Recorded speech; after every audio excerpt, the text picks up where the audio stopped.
What's up, crew? Welcome to Filming in Progress, the show that takes you backstage into the world of local businesses and the people who make them shine.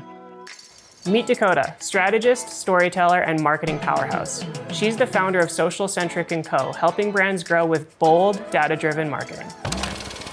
Dakota. Hey. Thanks so much for being here. Thank you for having me and for coming to the office. Yeah, tell me about the office. Where are we? Yeah.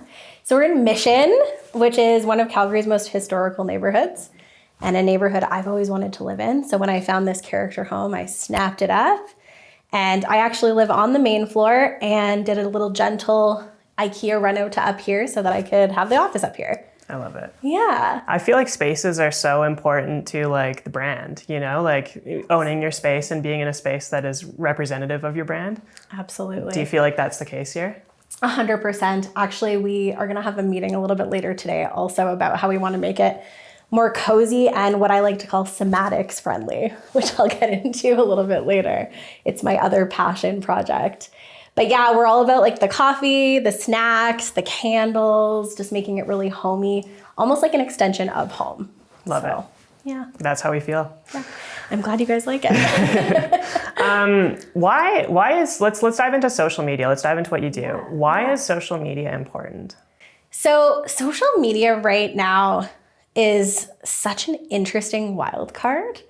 I want to say that I'm really sad that more recently, especially with like the election and stuff that's been going on in the States, it's become a bit of a cesspool. I'm just going to straight up say it. But that being said, I think it's still hugely important because it is a platform where people can be their authentic selves and they can give back to the world in a way that's really positive. And so at Social Centric, our main mantra is authenticity. We don't really want to work with clients who don't want to be authentic. We are the most interested in clients who want to be themselves, who want to tell their story, and we want to be able to help them do that. And so I very much still believe that social is a place where you can do good. So you'll find me kind of like getting into the boxing ring with people that are like, Facebook's terrible, it's going to end. I'm like, let me tell you why it's still great. And so that's kind of, yeah. Amazing. Yeah.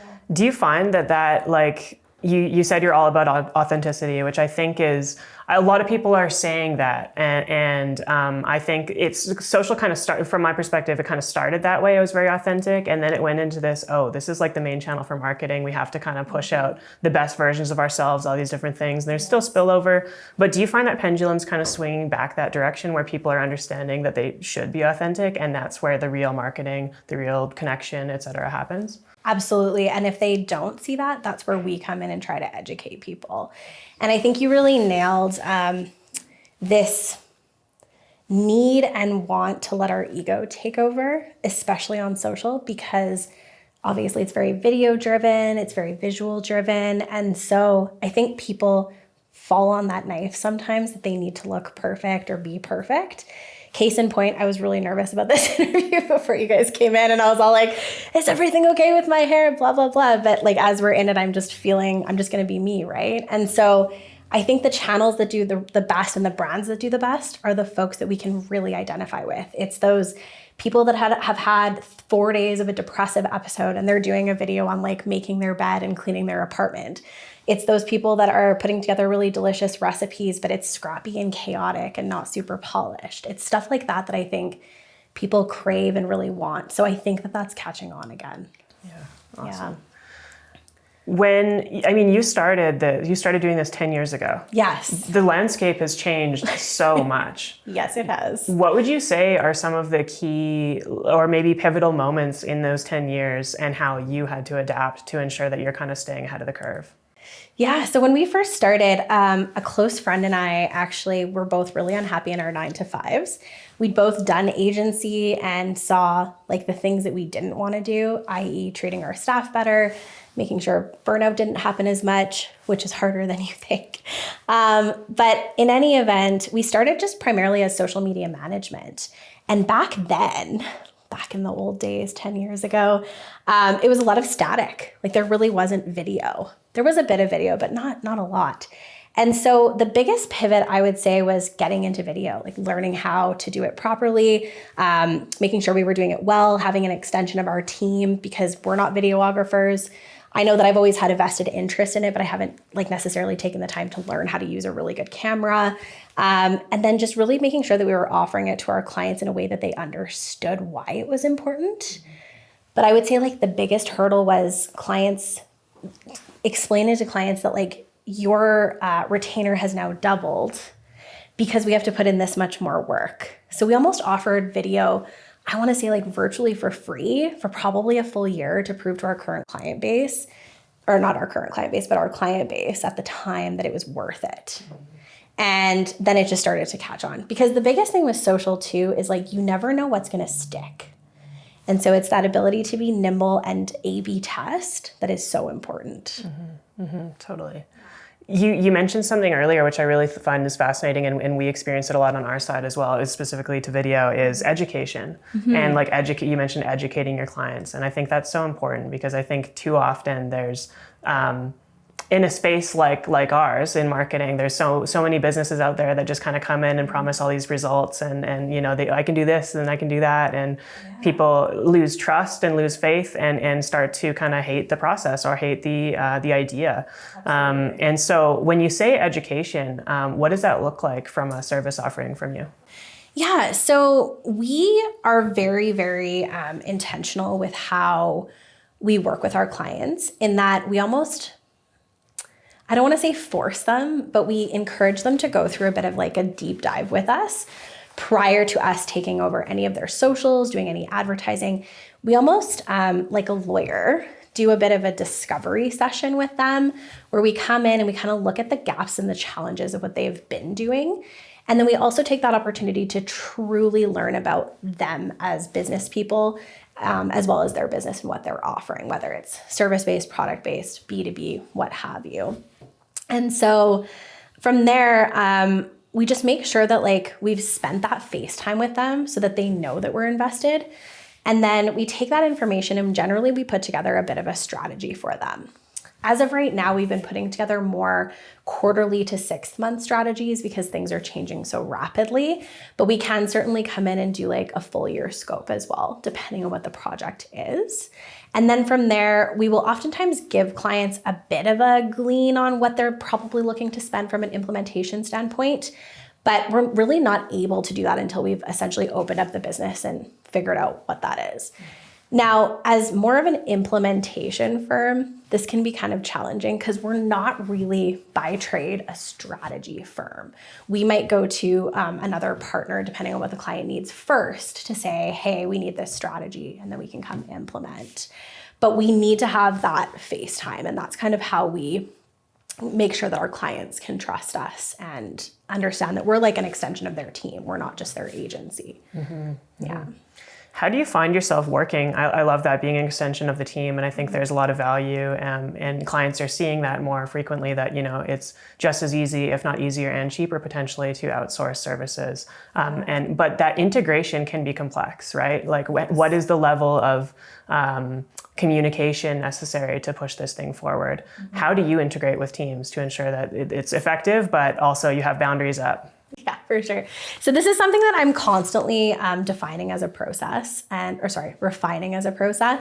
in that we've run the gamut from like, we've literally been an extension of a large not-for-profit to an extension of a small maker. And so it's two totally different ball games, right? When you're working with a bigger corporation or not-for-profit organization, they want you to be on teams with them. They want you to be in the office a couple of days a week. And so really it's just looking at capacity. And do we have the time to take this on? Is this a fit for us right now? Is our heart in it? Do we really love this purpose and this cause? And then figuring out like, what's the sort of the time horizon that we would be with them, right? Because oftentimes as you're coming in to be an extension of a team, you're probably not staying for the long run. You're kind of probably coming in to set them up, get their gaps figured out, get them in a good cadence, and then you're probably like encouraging them to hire in-house again.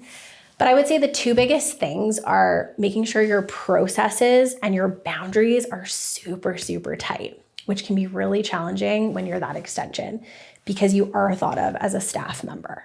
So I think just making sure it's the fit and what you really want to be doing first and foremost, and then just like the process is just as important as the strategy. 100%. Yeah. Speaking to boundaries, I always love this conversation because it's so interesting to see how different individuals handle marketing boundaries. Have you ever had a client that maybe overstepped a boundary, or how do you define those boundaries for your clients to ensure that you're not getting those calls on a Saturday morning, or maybe you are, but that's established? How do you kind of go about that process? So first and foremost, I'm just gonna say that if a client is crossing a boundary, most of the time it's probably my fault. I'm a recovering people pleaser. And there was a time when I would work 24/7. So my clients, like children, sorry, but it's true, were trained that it was okay to expect a response from me on a Saturday. In the past, I've even had longtime clients, like we've had a few of our clients for the last 8 years. And when they know I'm a recovering people pleaser. So they'll say to me, Dakota, why are you answering that email on a Saturday? So really it's just, I think you have to take responsibility as a leader with both your team and your clients to walk the walk, to kind of treat them and treat yourself the way that you want to be treated. You have to walk that walk. So if you say to them upon onboarding, we are Monday to Friday, 9 to 5, and we strictly don't work on weekends unless you book us for something ahead of time, you better be walking that walk. Otherwise, it's probably your challenge that they are now pestering you. That being said, yes, we have had a handful of clients that have been challenging in the past. And whether it was that we loved working with them or their purpose and their brand was really something that was giving back to Calgary or Alberta or the community, and we had we kind of would have a hard time leaving. And it was almost like being in a bad relationship where you knew you needed to leave, but you were in love with the brand. And so it was just sort of sitting with that sort of idea of okay, well, but this is sucking my soul and it's taking up so many of my resources, and just getting really calculated with it around, okay, how many hours could I be spending on something else versus what I'm doing with this client? And then just being real with yourself and usually just breaking up with the client. And usually leading up to that, there's 4 conversations of rescoping. And by the 3rd or 4th conversation, you usually think to yourself, this isn't going to get any better. And you have to leave. 100%. You have to respect yourself, right? Yeah. Yeah, absolutely. Absolutely. I love that term, recovering people pleaser. I've heard it several times, and I identify as well. What are those steps, out of curiosity? What does that mean? When you say recovering people pleaser, what are kind of those steps that you're taking to, pull yourself out of that old mindset? Mm-hmm. So I'm a big believer in self-development. More than I ever have been probably the last 2 years. Like every other person in our industry, I don't pretend to be a victim here, I've experienced severe burnout. And when I didn't have my full team that I do now, and even still I experience burnout, particularly over COVID, all I did was work because there was really nothing else to do. And I found myself just getting up in the morning, not taking any time for myself, sitting down and just rushing through my day because I really wasn't truly present. And then I'd go to bed at night just totally exhausted and honestly hating my life and going to some pretty dark places. Luckily for me, I've cultivated an amazing community of friends who really care about me, as well as colleagues. I call them colleagues even though they don't work directly with us, that care about me as well. And people that love me started to point out, you've lost you used to walk in a room and we would know it was you. That has left. You may want to kind of look inward and figure out if this is right for you anymore. Maybe you want to go back in-house. And I kind of thought to myself, no, I'm a rebel. I'm an entrepreneur. I don't think I can work for anybody else at this point. So I'm going to make it work. And so what I did was I went back to therapy. First, it was talk therapy. And then I discovered something called somatics experiencing. One of my really good friends' husbands is a practitioner, and he started to treat me. And then I also started dabbling into meditation. I started moving my body more, coming up with really strict routines that I just simply do not bend on. Otherwise, I know where I can get. And within that, I started to trust and love myself again, which then allowed me to build the boundaries that I needed in my business to take on clients that I both know are going to work well with us, but also respect us. Mm-hmm. Thank you for sharing. I think you need to experience that to know what you don't want, right? And know when those things are coming up. Maybe those boundaries are being crossed, and you can identify that, or you identify the avenues, identify when burnout is about to approach or is kicking in. Right. And I don't feel like I feel like I'm still getting there for sure. But I know for me, like I'll go into freeze. Yeah, I don't know about you, but I find when I'm sort of approaching that, when I'm sitting at my desk and like everything just goes foggy and I can't even type an email, I know that I need to take a break or do something else.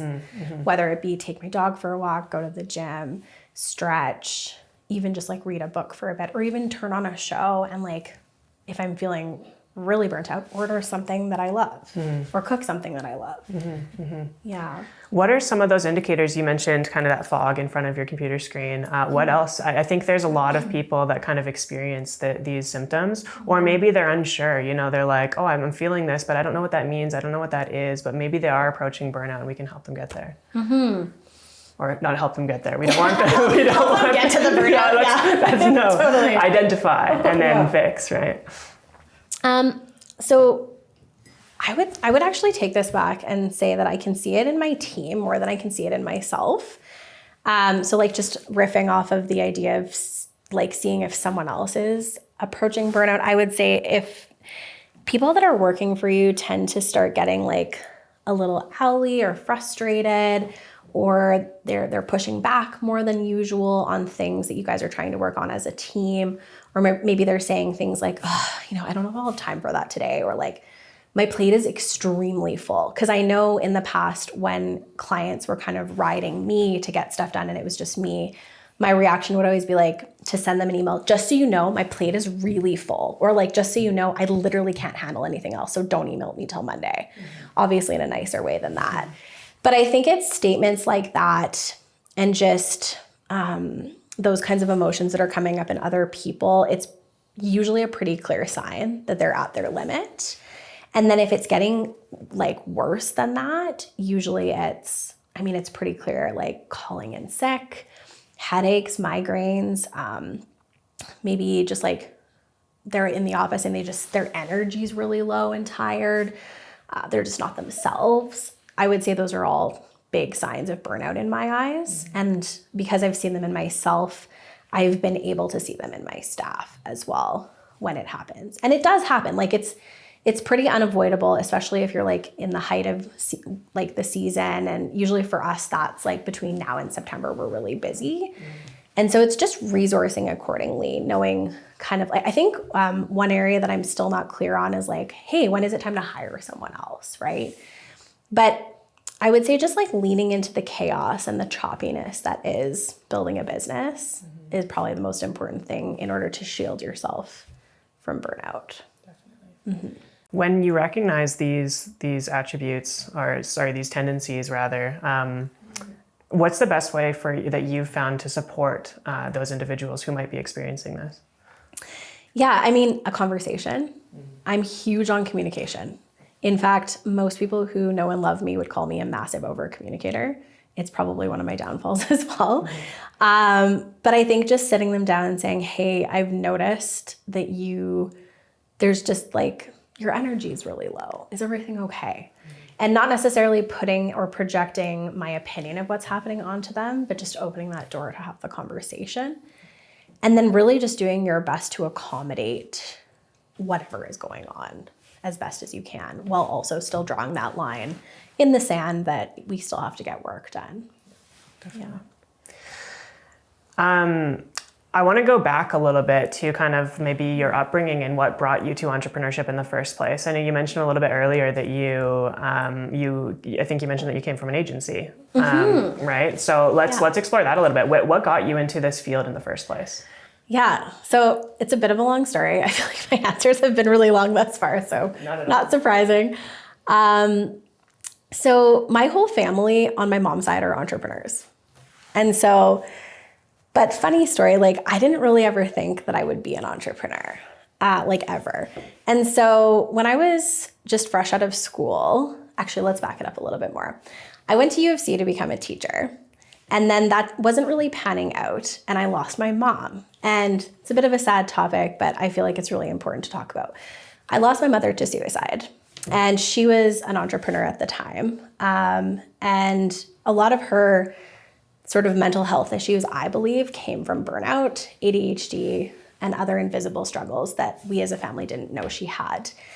And as a result of her passing, I took a hard look at my life and realized that U of C was not for me.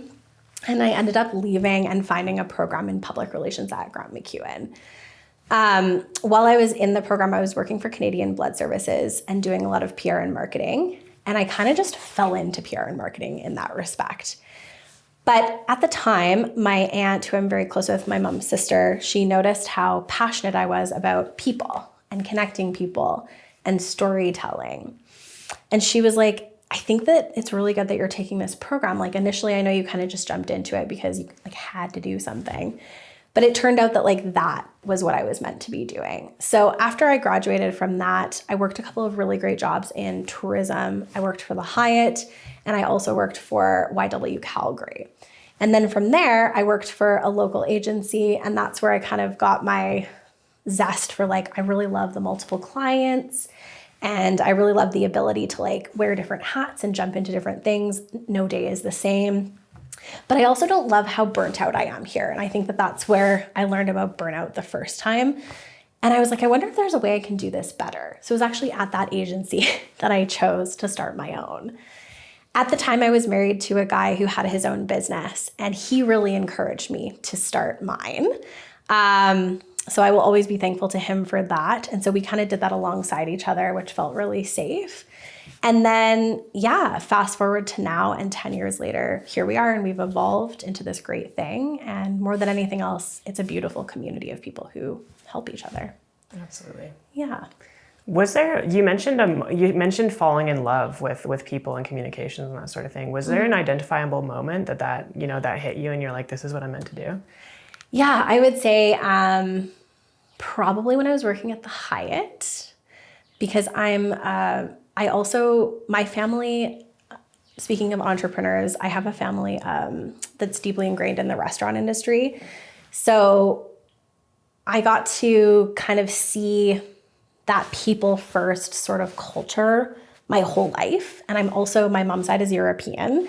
So long conversations around the dinner table, food, connection, community. And so when I was working at the Hyatt, I got to work with Catch in the Oyster Bar. And I actually met my really good friend Kyle there, who was the chef at the time. And I think for me, I love this question because I think it was like working with Kyle at Catch that just brought back these reminiscent moments of my childhood and then married it together with the career move that I was making. And I was like, yeah, like it's nostalgic. It feels good.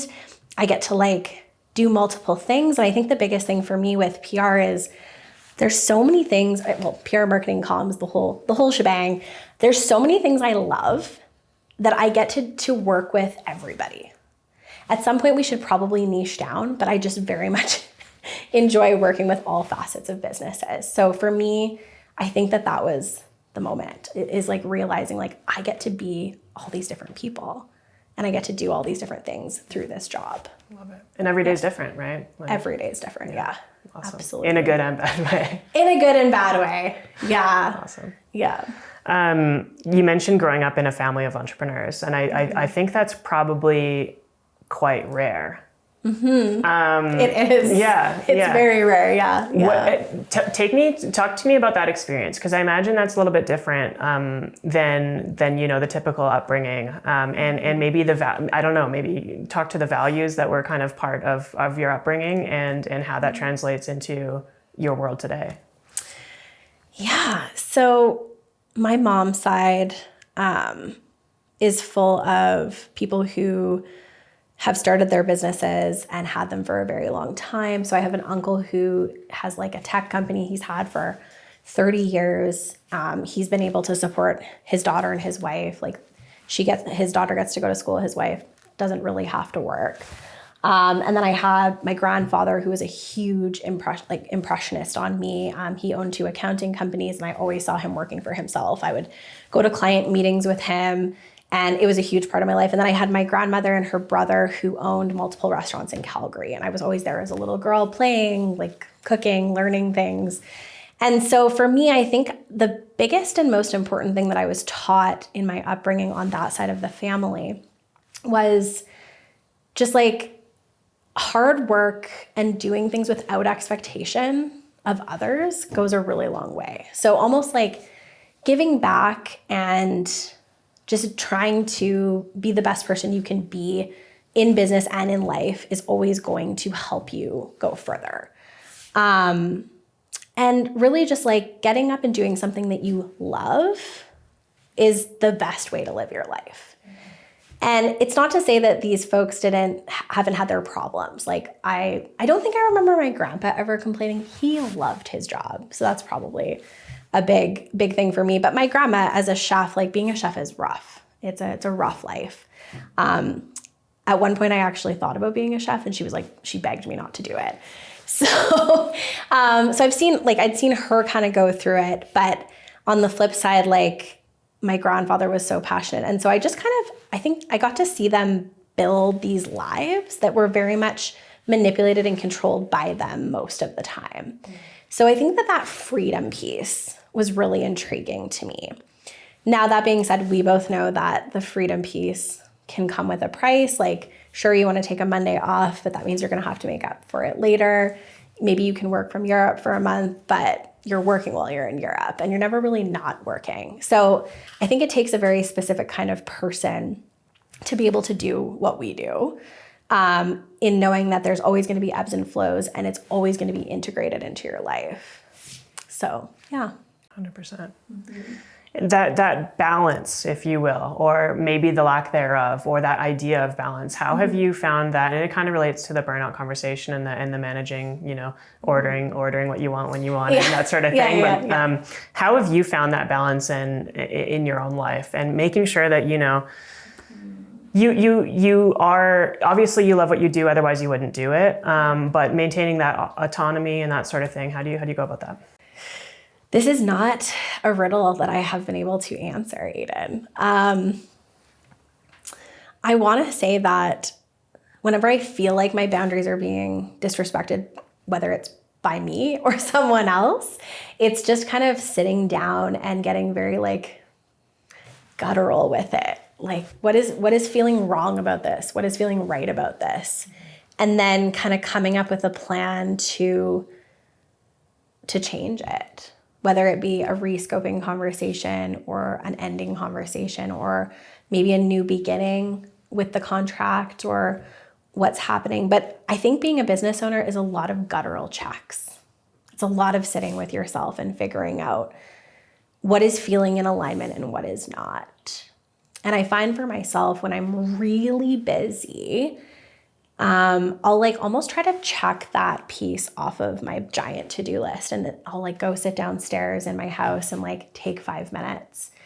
And sometimes that serves me, but most of the time it doesn't. So I think it's just making that time to really feel in, which is why I think therapy in whatever modality you like it in is so important to have, especially if you're a solopreneur that doesn't have like a business partner or someone to kind of riff off of.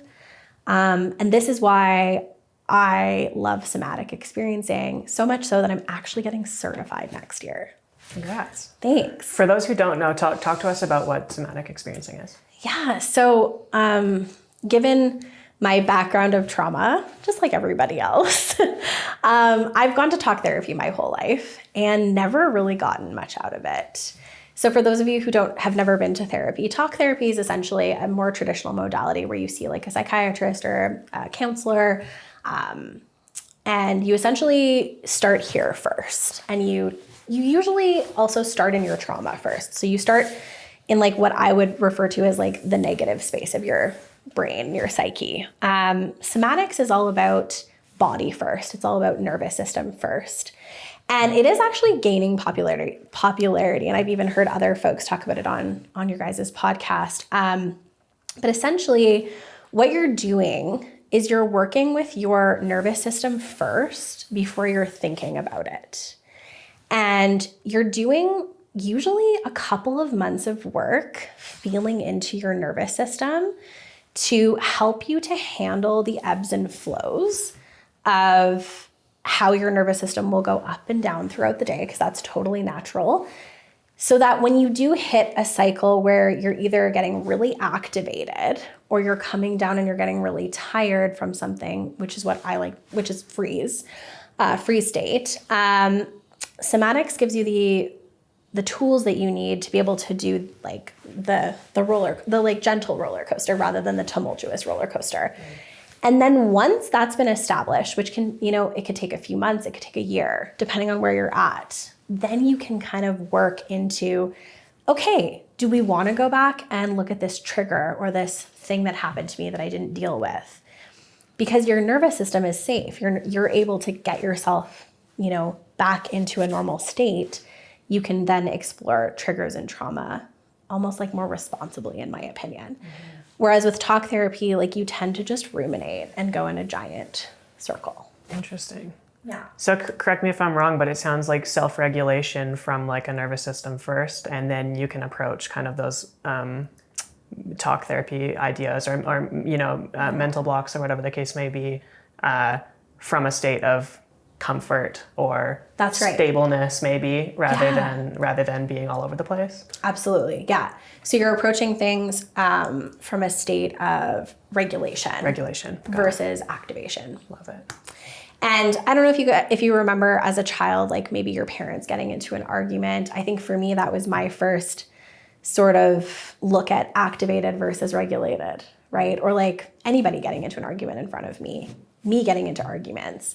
You'll know after doing a bit of this work what that looks like. Usually activated, like you're off the charts angry. You can't even form a sentence, or you're like in a corner and you're totally frozen. Versus regulated, you're able to kind of take that sort of step away and say to the person like, hey, I'm really activated right now. I need to like leave the room for a moment and go do something to regulate myself. Mm-hmm.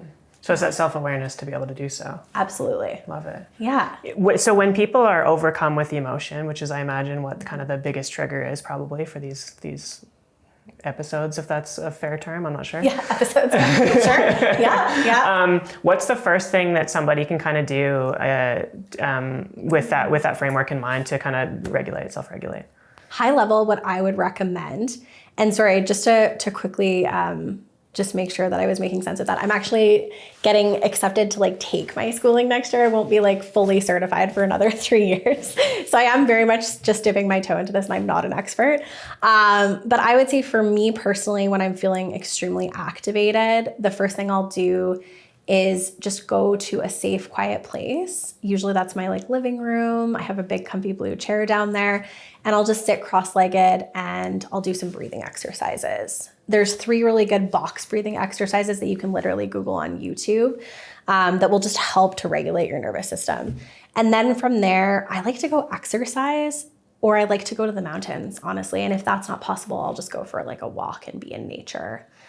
But I also think a really good thing to do is to even just go sit in your yard, whether it's cold or hot, and just be outside and just try to tune into noises that you don't normally pay attention to. The birds chirping, the wind, someone laughing in the distance. Just almost recognizing the world around you so that you can come back into yourself. Mm-hmm. Because oftentimes when we're stressed, like, I don't know about you, but if I'm really stressed out and hyper-focused on work and not really taking care of me, I'm like on my phone, trying to walk my dog, answering emails. I'm not paying attention to anything. Mm-hmm. Like a gorgeous butterfly could fly past me and I wouldn't notice. And so when you put your phone away and you're just being, maybe even sinking your feet into the ground, like barefoot, it's like, oh, there's this beautiful world around me that I'm totally ignoring because I'm so into the thing that's stressing me out. Mm-hmm. I love that. It's being present and just experiencing, right? I think exactly. So many of us are guilty of just kind of letting that fly by because we are so used to being constantly stimulated, or needing that next fix of the scroll, or whatever the case may be.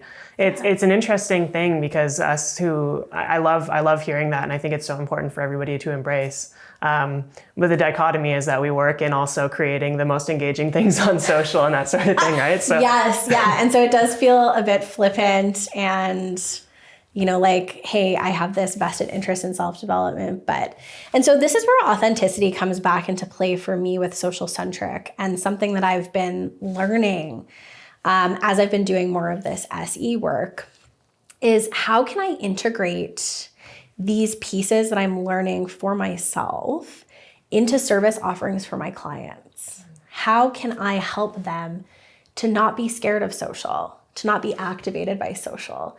And how can I help them show up and hold them in a way that makes them feel safe and even excited to do video, let's call it, for reels or something, so that they're having fun and they're not dreading it. Mm-hmm.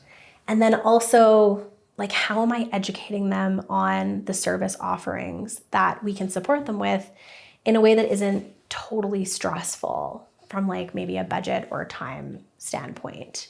So what I'm kind of really trying to do, like, I think my first purpose and mission in life these days is developing me into, still chaotic, still choppy here and there, like, and that's fine, forgiveness. But doing the work with myself so that I can be a better provider to my clients and a better leader to my staff. Amazing. Yeah. But it's a work in progress. Always it will always be a work in progress. Yeah. Yeah. What are some of those objections that you experience when you're pitching to a potential new client, or you're maybe just things that you experience out in when you're networking, that sort of thing? What are some of those objections that people have to maybe potentially not work with you, or be against what you do, not what you do specifically, but the industry, et cetera? Yeah. So you kind of nailed it earlier when you said that, and I'm not trying to place blame on everybody else, or not everybody else, but other people, but there are people out there who kind of ruin it for the rest of us.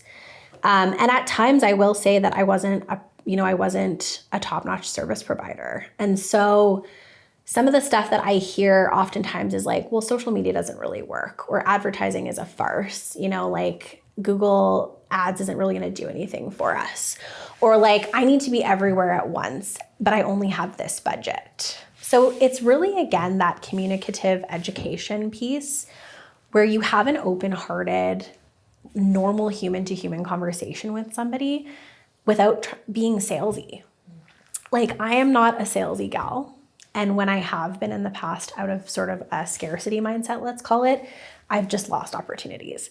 For me, I want to say, like, most of the clients we've worked with, I've had really great organic humanistic conversations with them, and we've just jived as humans, and then we've started to work together. Mm-hmm. And it's like, oh, I need help with my social media. And I'm like, oh yeah, we do that. Cool. Well, what do you do? And then we I've been burned by this agency. Oh, I'm sorry to hear that. What happened? Mm-hmm. Or they'll come to me and they'll say, I only have this budget, but I feel that I need all this. Or I only have this budget, and unfortunately, like, that's just not going to cut it. So then it's coming in and being like, okay, well, how about if you hire somebody internally for a bit and then we can talk later, and just building those bridges and setting them aside. And then usually they come back. So, but the majority of what I hear, I'd have to say, is just that people don't think marketing works, the waste of money, they've been burned, or they've been doing things the way that they've been doing them for 20 years, and they don't think they need to do that. Mm-hmm. Which is hilarious, because those guys often come to us and say that they think they need help. And then we get into the conversation and it's like, oh, I have to do all of that? Mm-hmm. I don't want to do that. I've thrived off of word of mouth. It's never mind. It's fine. So interesting. Yeah. I'm curious as to your thoughts on this idea of low budgets, and so there's a lot of topics to cover here, but specifically when you think back, are you familiar with the show Mad Men? Yes. Yeah. Love it. So like back in the Mad Men era, if you will, advertising and marketing and that sort of thing was obviously the pinnacle of a business and what converted sales and that sort of thing, which is not untrue now. But there was large budgets and they were built into the systems of the companies, right? Yeah. And I feel like, and this is a common topic on the podcast as well, that those budgets have been shrinking a little bit. And that could be for many reasons. Maybe, there's less profit, whatever the case may be, but a lot of conversation around the idea that people have just been burned so much that they place less emphasis on the services that, say, you or I provide. Right. What is your thoughts to that? Is there any truth in that? Do you think differently? Yeah, I mean, Mad Men was a different time for sure, as we all know. And it was also the different modalities of marketing, like much more billboard, large format, commercials, TV, radio. Whereas we all know that the media landscape that once has changed dramatically. So to answer your question, I do think that I want to call it like between 75% and 80% of the companies we've talked to still hold marketing in a very high regard. So the people that I was talking about before, that's like a pretty low 20 to 25%, I would say. It's just they're looking for partners to stretch their dollar in some respect, but more so to do it in a way that is going to result in something. It doesn't have to always be tangible, but I think more than anything else, for those who are looking to start a marketing company or struggling with that, my advice would be make sure your service offering is going to get your clients something. It can't just be the narrative of we do this for brand awareness. And that's not how we operate at Social Centric, in the sense that I'm not going to sit here and completely promise that a couple of Instagram reels are going to skyrocket your revenue. But what I can promise you is more eyes on your product, more eyes on your brand. And if we do it properly and your customer journey is a really good one, which we can also come in and support you with a little bit, then you're probably going to get more revenue. But we have to look at all aspects of the business before we do what we do. And we have to do it in a way that we know it will drive some kind of a result. So the other thing that we've done at Social Centric for the last year and a half is we've been really meticulous with tracking. And we've actually set up custom pipelines through different apps and modalities to make sure we can show our clients that this is what you're getting. And it's so much more than just like, this is how many people landed on your website page today as a result of this reel. We look at a lot of different things, and we're constantly trying to refine that tracking process. And in a way that's like real time almost. They can just click in and look. So I think if you're going to stay in the game as a provider, you really have to be nimble with some kind of a tracking piece and making sure that you have those objectives before you go into the work. It can't just be, I'm an influencer, maybe for influencers, but this is my favorite sort of example is, I'm an influencer, I'm going to charge you $1,000 for that Instagram post and you just get to be on my page. I just think that kind of stuff is going to go away. Yeah. The pricing conversation and the budget conversation, I think it's important to also understand that you might have multiple tiers of customers. So at Social Centric, we're really big on working with small business. We love it. I used to be really heavy in this farmers market vendor world. We worked with Millerville for years, Avenida Food Hall and Fresh Market. And so we really know that sector. And so we actually have pricing that is specific to small business that would be different for let's call it a not-for-profit or a corporation or something bigger.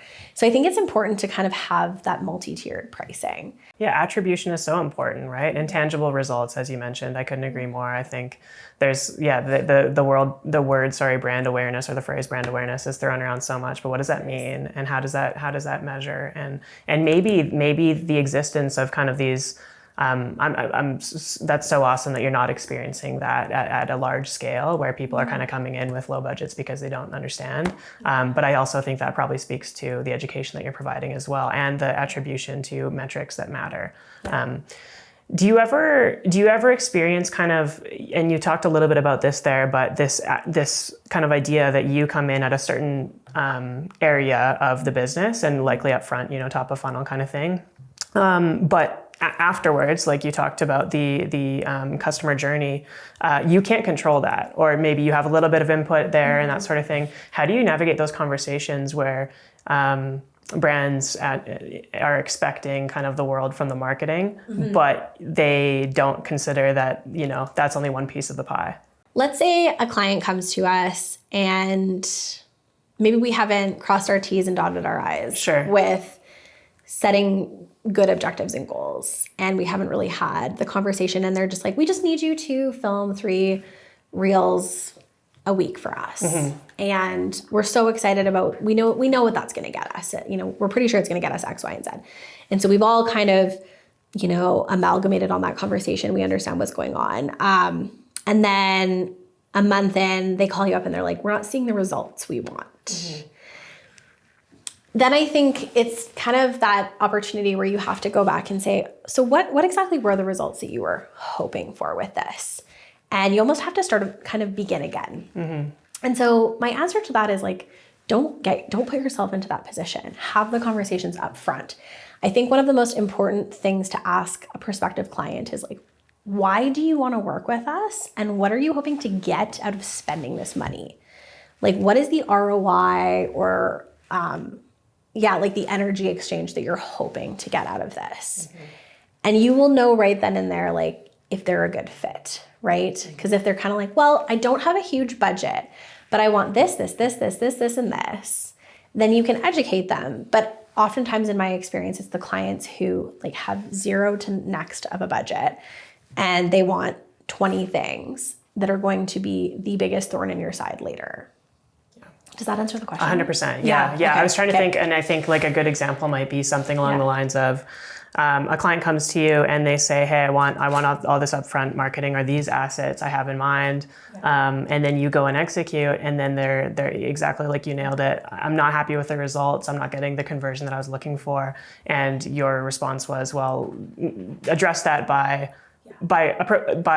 determining those needs and what success looks like to them in the earlier conversations, so that if if their metric is pure sales and they're looking to raise or increase their profit by X% or revenue by X% or whatever the case may be, the stuff that you're doing on the front end is not directly correlated to that. So for example, if they have poor customer service, their product page sucks, whatever the case may be, that's not in your control.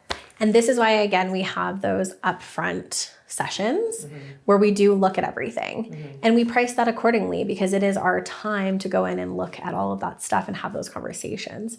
So it's a package deal. It's like we kind of come in and we audit stuff, then we have a conversation, and then we put together a plan. And to me, setting a client up for success is making sure that they invest in that first step. I do have a recent experience that I'll share with you, though, that was quite challenging. But at the end of the day, I was like, okay, cool. Maybe we need to refine our processes a little bit more. So I actually had a client the other day. She was a small business, hired us on to do a strategy for her. And in all of our conversations, as far as I saw, it was extremely clear that this was just a strategy. And this, not just a strategy, but it was the strategy package. And we did all the things that we needed to do. And we had the reveal meeting where we gave her strategy, explained it. And I oftentimes like to meet with my clients to walk them through it. Other providers might just give them the strategy, but I really like to go that extra mile and unpack it with them, just in case they have questions. And so then she goes, oh my God, this is like the greatest plan. I love it. Even using those words, plan. And then she goes, okay, like I need help implementing. So what's next? And I'm like, great. So we're a bill first company. We do the work after we bill. So I was like, I'll send you your first invoice. This is, the budget you've given me to work with. This is how we're going to roll for the next 6 months. And she's like, you mean I spent $1,500 on a conversation that you turned into a timeline? And I was like, oh my God, I'm so confused about why you think that is what that is. And I'm like quasi offended. And this was a great moment where like I had to really work with my nervous system to not panic in the moment. And so then I just had a genuine conversation with her of, so this is why this doesn't include implementation. This is how many hours that was spent on this. This is why we had those 4 phone calls. And it was to one of those clients that I don't think totally got the process, but we didn't see that for some reason. So at the end of the day, because this person is a very small business, She's a single mom. I ended up actually just eating the fee because I felt bad, you know, and as a leader, I felt like it was my responsibility to look at how that conversation was so misconstrued. And because of that, we're on wonderful terms and we'll probably work with her again. But yeah, like we had to eat that cost because something didn't click. And this person thought there was like ample implementation hours involved in that strategy process. Right. So that communication piece is so interesting. And I think, I mean, I would be surprised if most businesses haven't experienced something similar to what you just did, and had to eat a cost because, you know, funny enough, I mean, you mentioned this earlier and I really loved it, which is that you take ownership on kind of everything, right? Like it's always like, what did I do wrong in this situation to get us to this result? Yeah. And sometimes it's not clear, you know, and it could be that you did nothing wrong, but I bet you as a result of that, you're going to refine kind of your communication and clarity and that sort of thing. And there's also, as you touched on, there's a certain client base, if you will, or kind of demographic that maybe just like needs a little extra hand holding to get there. Absolutely. Especially the small business guys, not because they don't know what's going on. Like, in fact, a lot of small businesses I find a little bit intimidating because a lot of these folks have built, you know, just incredible things, and you're coming in and they don't necessarily have a ton of budget, but they need to get to that next level. So it can be an incredibly intimidating thing to work with a small budget versus a large budget.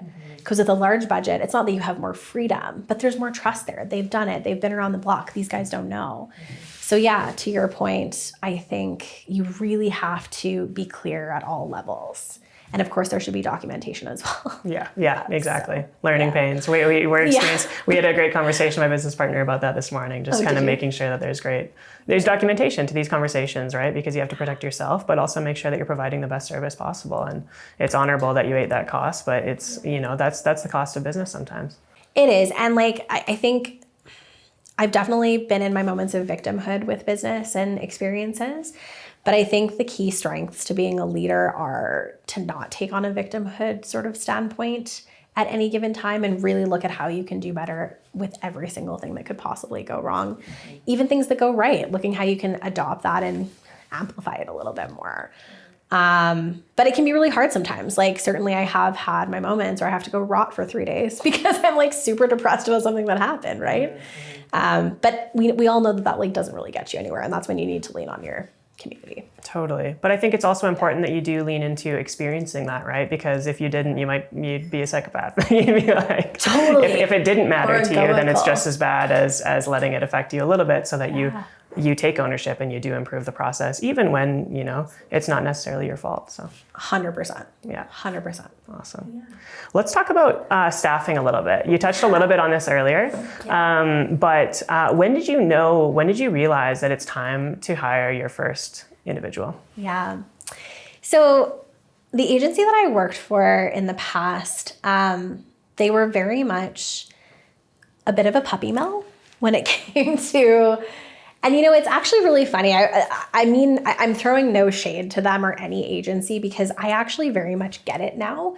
Agency can be so up and down, and just business can be up and down, right? Whether you're an agency or a solo provider.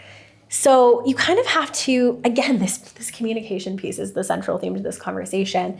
I think just being very open and vulnerable with the people who work for you, that this is how agency life is. It's very different from being in-house.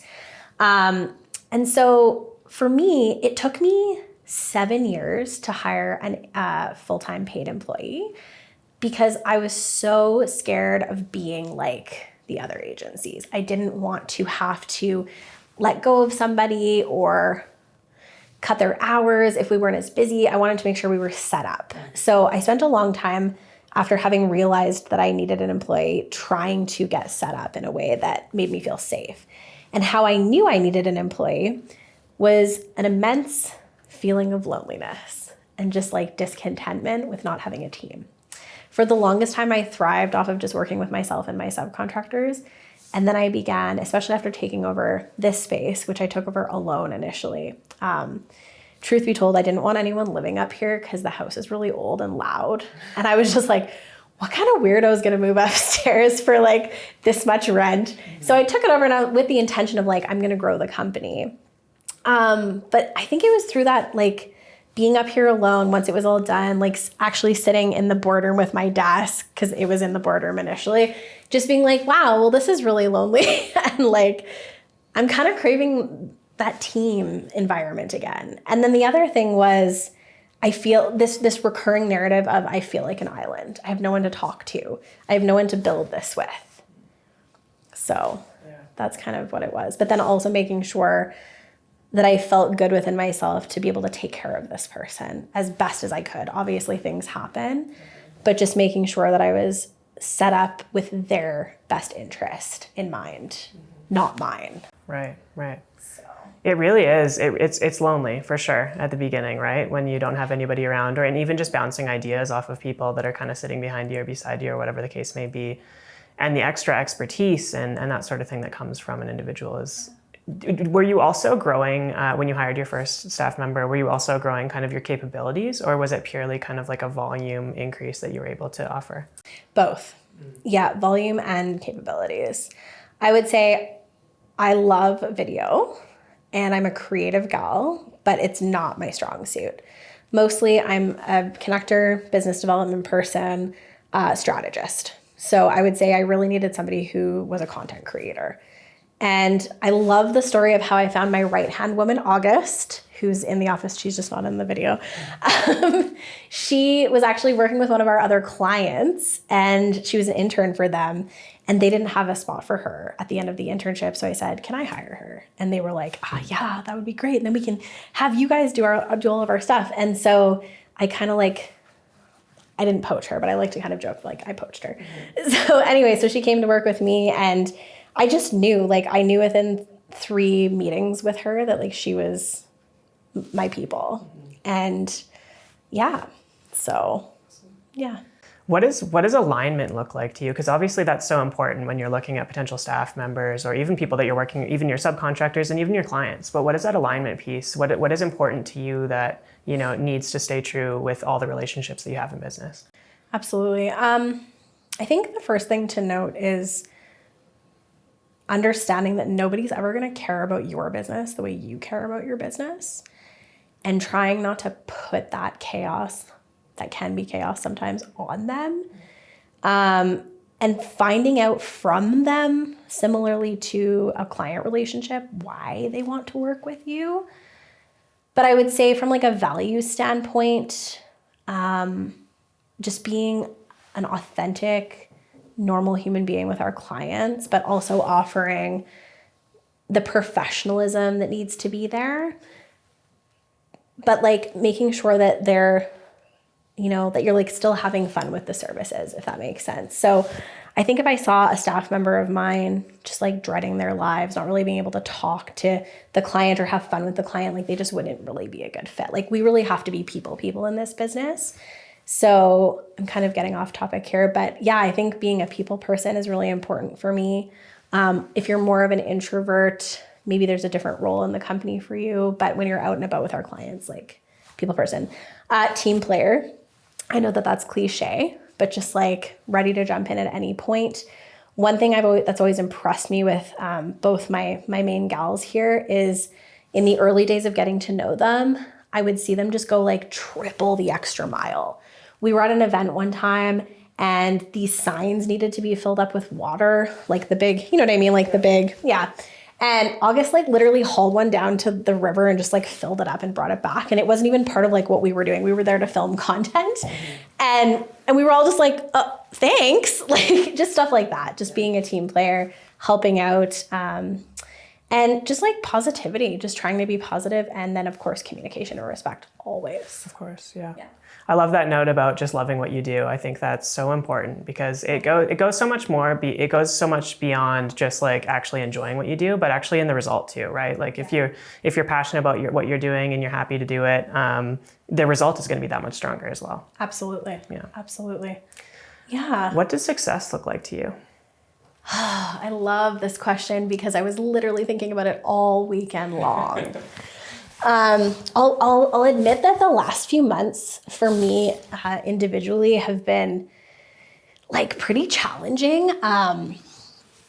we won't go into like why. It's just been a challenging time. And I think, every quarter or so, hopefully it's not more than that, as a business owner, you think about that. Like, where do I want to get to next quarter or next year? What do I want my next week to look like?